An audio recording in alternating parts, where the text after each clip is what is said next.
When I heard about the search party, I didn't hesitate. I'd grown up in this small town and everyone knew Sarah Atkins.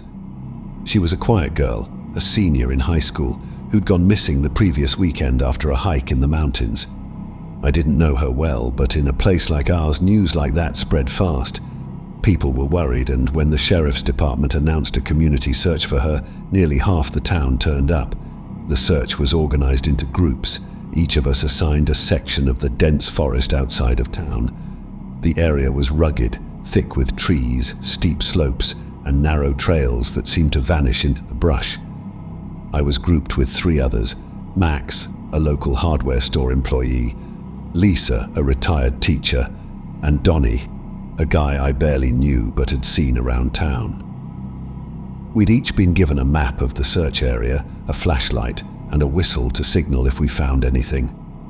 The sheriff gave us a quick rundown, reminding us to stay within sight of one another and to check in every hour. We were to look for any signs of Sarah, a backpack, a piece of clothing, anything that might help lead them to her. She'd been missing for 5 days, and although the sheriff didn't say it, we all knew the chances of finding her alive were slim. We set off at first light. The morning was cold, a mist hanging low over the ground, and the forest was quiet, the kind of silence that pressed down on you. The trail was overgrown, winding through trees that seemed to close in around us. I could feel the chill settling into my bones as we walked, each of us scanning the ground, calling out Sarah's name. The first few hours were uneventful. We covered the designated area, pausing occasionally to check out broken branches or scuffed dirt, but found nothing out of the ordinary. The mist had started to lift, and the sun was filtering through the trees in thin beams, casting long shadows across the forest floor. Around noon, we stopped for a break, sitting on a fallen log while we ate the sandwiches we'd packed. The conversation was minimal, small talk really. None of us wanted to say out loud what we were all thinking. It felt wrong talking about anything but Sarah, but we were all tired, and the silence was beginning to feel heavy. After lunch, we split up slightly to cover more ground, each of us fanning out a few yards from one another. I walked slowly, scanning the ground, my eyes flicking to every broken branch, every out-of-place rock. I didn't want to miss anything, no matter how small. That's when I saw it, a piece of fabric caught on a thorn bush, fluttering faintly in the breeze. "Over here!" I called, my voice echoing through the trees. The others hurried over, and I pointed to the fabric. It was dark blue, frayed at the edges, and looked like it had been there for a few days. Lisa pulled out a photo of Sarah, and we all stared at it. She had been wearing a dark blue jacket the last time anyone had seen her. "It could be hers," Max said, his voice low. We took note of the location and marked it on the map before moving forward, our pace quicker now, our senses on high alert. We moved in a line, each of us calling Sarah's name, our voices growing hoarse. About an hour later, we stumbled upon an old, overgrown trail leading further into the woods, the kind of trail that didn't look like it was meant to be found. Max looked at the map and frowned. "This isn't on here," he said, glancing up at the narrow path. "Maybe it's an old logging trail." "Only one way to find out," Lisa replied, her voice tinged with hesitation. Quay followed the trail in silence, the trees growing denser, the light dimming as the branches overhead blocked out the sun. The air felt colder here, heavier, and I couldn't shake the feeling that we were being watched. I kept looking over my shoulder, but there was nothing, just trees and shadows. After about half an hour, we came across a small clearing, and in the center of it was a cabin. It was small, run down, with a sagging roof and windows covered in grime. It looked like it hadn't been lived in for years. There was an old chain hanging from a post out front, and the faint smell of something rotten hung in the air. "This isn't on the map either," Max said, frowning as he stared at the cabin. "Maybe she took shelter here," Lisa suggested, her voice barely a whisper. We moved closer, the cabin looming over us, casting a dark shadow across the clearing. I walked up to the door, my hand hovering over the handle, and took a deep breath. The wood was worn, splintered, and it creaked as I pushed it open. The inside was dark, the only light coming from the narrow beams slipping through cracks in the walls. The air was thick, stale, and the floor was covered in a layer of dirt and leaves. The smell was stronger here, a sickly sweet odor that made my stomach turn. We stepped inside, our footsteps muffled by the dirt, and spread out, each of us searching for any sign of Sarah. The cabin was small, just a single room with a dusty table, a chair, and an old, mouldy mattress in the corner. Then, in the corner of the room, I saw something that made my blood run cold. A camera. It was an old model, the kind that used film, covered in dust, but it looked like it had been used recently.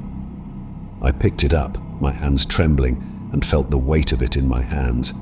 I turned it over, my stomach twisting as I realized there was still film inside. "What do you think it means?" Lisa asked, her voice barely above a whisper.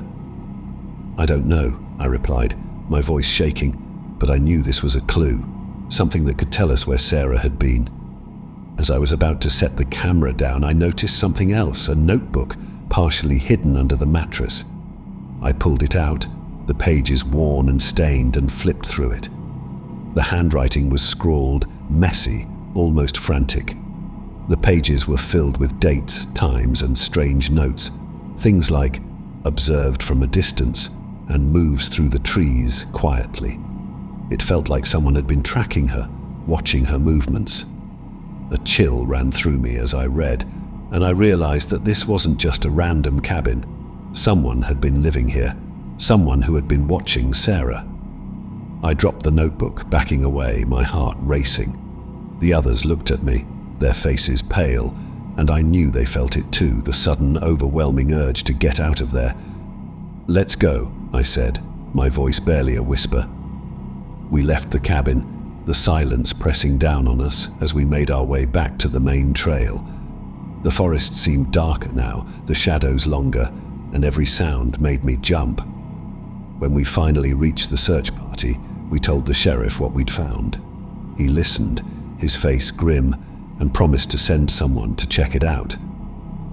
But even as we left, I could see it in his eyes, the same look of fear that had settled in all of us.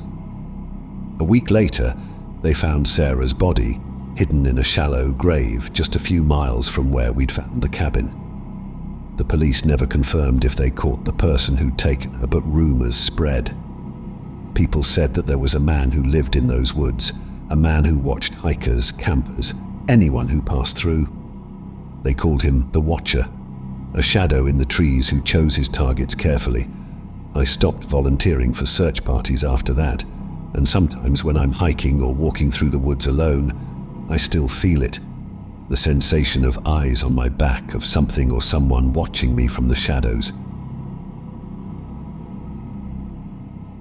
I was between jobs and short on cash when I saw the ad for the house-sitting gig. It sounded perfect. 3 weeks in a large, historic house in a quiet town, with good pay and no heavy responsibilities. I'd only need to water a few plants and bring in the mail. The owner, Mrs. Klein, was an older woman going on a cruise, and when I met her, she seemed perfectly nice, just a little particular about her instructions. When I first saw the house, I was taken aback. It was an enormous Victorian-style place, complete with a wraparound porch and tall, narrow windows. It looked like something out of a storybook, sitting at the end of a quiet, tree-lined street in a neighborhood where every house had a similar, timeless charm. It was beautiful, if a little eerie, the kind of place that seemed like it had stories of its own. Mrs. Klein met me at the door, her hair pulled back tightly, her clothes impeccably neat. She gave me a long list of instructions, most of them standard: watering plants, checking the mail, keeping the house tidy. But she was unusually firm about one rule. Every night before I went to bed, I was to lock every door and every window. I nodded along, figuring it was a reasonable request for someone about to leave her house for 3 weeks. As she left, she smiled, but her expression seemed tense, almost forced. "It's a peaceful town, really," she said, her voice a little too high. "You'll be fine." I watched her drive off, her words echoing in my mind, but I shook it off. I was probably overthinking it. I had the house to myself and a few weeks to relax and maybe even write. I settled in quickly, spending the first few days exploring the rooms, admiring the old furniture, and adjusting to the quiet of the house. But on the fourth night, I started to notice things. I was lying in bed, almost asleep, when I heard it, a faint creaking, like footsteps moving slowly across the floor downstairs. I sat up, listening, my heart pounding. The house was old, and I figured it was probably just settling, but something about the sound seemed too deliberate. I got out of bed, grabbed my phone, and crept down the stairs, my hand clutching the banister. The house was dark, the air still, and the only sound was the faint hum of the fridge in the kitchen. I turned on a few lights, scanning the rooms, but everything was exactly as I'd left it. After checking every door and window, I returned to bed, telling myself it was just my imagination. But as I lay there, staring at the ceiling, I couldn't shake the feeling that I wasn't alone.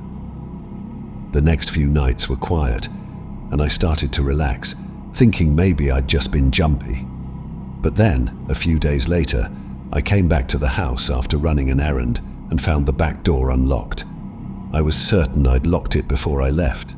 I always double-checked. My heart racing, I grabbed a kitchen knife and searched the house, my footsteps echoing through the empty rooms. Everything seemed normal. Nothing was missing. Nothing was out of place. But the sense of unease returned stronger than before. I tried calling Mrs. Klein, hoping she could reassure me, but her phone went straight to voicemail. I left a message explaining what had happened and spent the rest of the evening on edge, checking the doors and windows every half hour. That night, the noises started again. It was past midnight, and I was lying in bed, half asleep, when I heard it. A soft, shuffling sound, like someone walking slowly across the floor. I held my breath, listening as the footsteps grew louder, moving from the kitchen to the living room. I sat up, my heart pounding, and reached for my phone, my hands shaking. I dialed 911, my voice barely above a whisper as I explained what was happening. The operator assured me that a patrol car would be there soon, and I stayed on the line, clutching the phone as I listened to the footsteps pacing back and forth, pausing every few minutes as if whoever was down there was listening too. After what felt like an eternity, I saw the flash of headlights through the window. I ran downstairs, throwing open the door as the police officers approached. They searched the house, checking every room, every closet, but found nothing. "It's probably just the house settling," one of them said, giving me a reassuring smile. "Old houses make noise." I nodded, forcing a smile, but I could see the look he gave his partner as they left. A look that said he didn't really believe his own words. I tried to sleep that night, but every little sound made me jump. The creak of the floors, the rustle of the trees outside, it all felt wrong, like the house was holding its breath, waiting. The next morning, I found a note slipped under the front door. It was a small piece of paper, folded neatly, with a single sentence written in messy, slanted handwriting. "You shouldn't be here." My heart skipped a beat, and I looked around, half expecting to see someone watching me from the street. But the neighborhood was empty, quiet, as if nothing unusual had happened. I didn't know what to do. Part of me wanted to leave, to pack my things and go, but I couldn't just abandon the job. Mrs. Klein was paying me well, and I didn't want to let her down. I decided to stay, telling myself that it was just a prank, someone trying to scare me. But that night, the noises came again, louder this time, and more deliberate. The footsteps moved through the house, pausing outside my bedroom door, the floorboards creaking under the weight. I held my breath, clutching my phone, too scared to move. The footsteps stopped, and the silence stretched on, thick and suffocating. I lay there, every muscle tense, listening as the footsteps slowly retreated down the hall. The next day I called Mrs. Klein again, desperate for some kind of explanation, but her phone went straight to voicemail. I left another message, my voice shaking, and spent the day pacing the house, checking every lock, every window, searching for any sign that someone had been there. That evening, I decided to sleep downstairs, hoping that being closer to the front door would make me feel safer. But as I lay there on the couch, staring at the ceiling, the footsteps returned, slow and steady, moving through the house. And then, I heard it. The sound of breathing, soft and slow, coming from just outside the living room door. I sat up, my heart racing, and saw a shadow slip past the doorway, disappearing into the darkness. I grabbed my phone, dialing 911 again, and this time I didn't bother with quiet. I told them everything. My voice panicked, pleading for them to hurry. When the police arrived, they found no one, and I felt like I was losing my mind. I didn't want to stay another night, but as I was gathering my things, I noticed something I hadn't seen before. A small door, hidden behind a curtain in the hallway. It led to a basement. I hesitated, my hand on the door, my mind racing. I didn't want to go down there, but something compelled me, a morbid curiosity that overpowered my fear. I flipped on the light and made my way down the stairs, the air growing colder, mustier with each step. At the bottom, I found a small room, cluttered with old furniture, boxes, and something else, an old metal cot, the mattress covered in a thin layer of dust. And on the floor beside it, I saw them, footprints, fresh in the dust, leading back up the stairs. I backed away, my heart pounding, and turned to leave, but then I saw it, a small, crumpled piece of paper tucked under the mattress. I unfolded it, my hands shaking, and read the words scrawled in messy handwriting. "He lives here too." I dropped the paper, my mind reeling, and bolted up the stairs, slamming the door behind me. I didn't stop to pack. I ran out of the house, out into the night, and didn't look back. I called Mrs. Klein from my car, leaving one last voicemail, telling her what I'd found, warning her not to come back alone. She never returned my call, and a few days later, I heard she'd sold the house.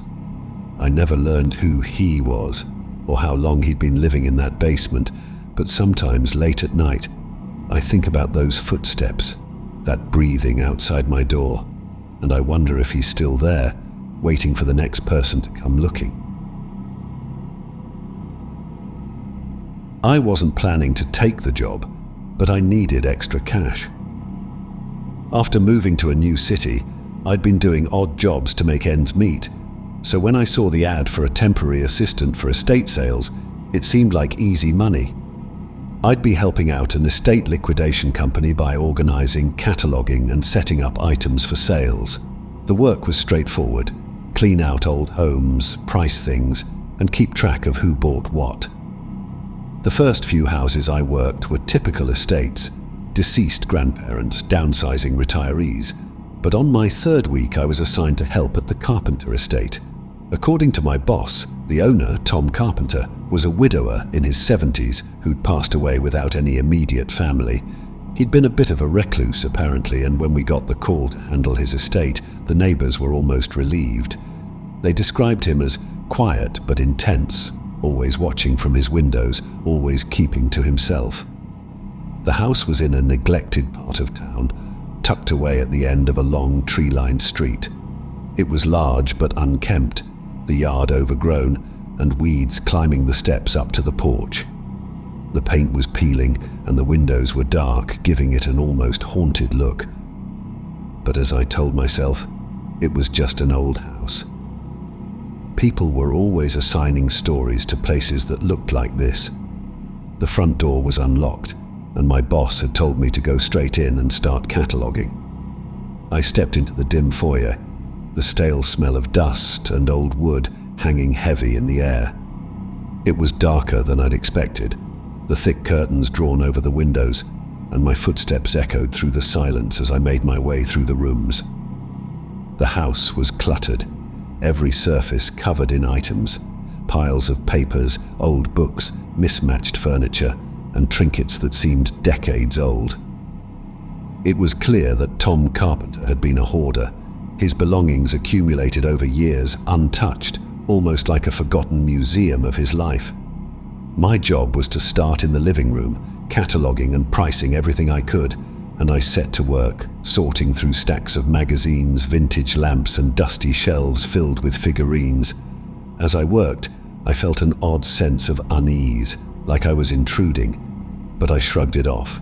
This was just part of the job. A few hours passed and I barely made a dent in the work. Every item seemed to hold some strange significance, things that most people would have thrown away. I couldn't understand why he'd kept so much.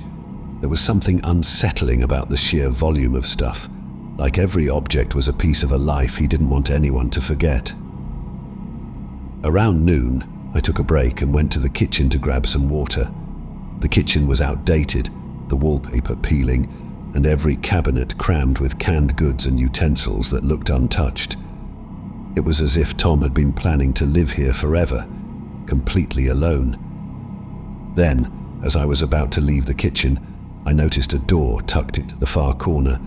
It was small, almost hidden, and something about it felt off. It was painted the same color as the wall, almost camouflaged, and when I tried the handle, I found it was locked. I told myself to ignore it. There was enough work to do without getting sidetracked by locked doors, but curiosity got the better of me. I went back to the living room, searching through drawers and cabinets, and after a few minutes, I found an old rusty key tucked in a drawer. Back in the kitchen, I slid the key into the lock. It clicked, and the door swung open, revealing a narrow staircase leading down into the basement. The air was colder here, the smell mustier, and I could feel a draft coming up from below. My instincts told me to close the door and walk away, but something compelled me to keep going. I took a deep breath and started down the stairs, the steps creaking under my weight. The basement was dark, the only light coming from a single dim bulb hanging from the ceiling. As my eyes adjusted, I saw that the space was filled with more of the same. Stacks of boxes, old furniture, piles of dusty newspapers. But as I moved further into the room, I noticed something strange. There was a small area in the corner cleared of all clutter, with a worn leather chair facing the wall.